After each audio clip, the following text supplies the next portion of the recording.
Once the seedlings are large enough to handle, usually when they've produced 2 true leaves, pot them into larger containers to allow space for their root development. This process is called pricking out. To perform the pricking out process, you need to prepare your containers by filling them with compost. Then make a hole.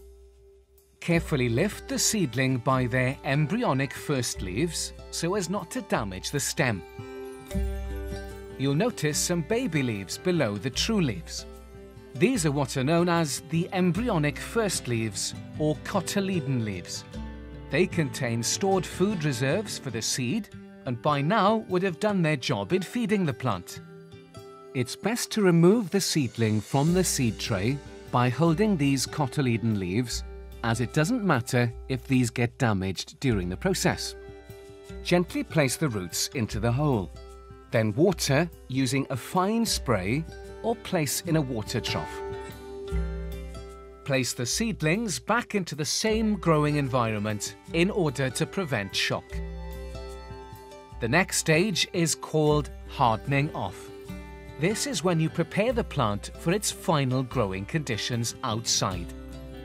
You should do this gradually by placing the plants grown indoors out into a cold frame or other sheltered spot for just a few hours a day. Eventually, leave the plant out, and after 2 weeks it should be ready for planting into its final position. Finally, your plant will be ready to be planted out. You'll know if it's the right time when the root system holds the growing medium together. Dig a hole that's slightly larger than the plant's pot. Gently remove the plant, place in the hole, and backfill with soil to cover the roots. Firm soil gently with your hands and water well. It's a good idea to mulch in order to suppress weeds and lock in moisture.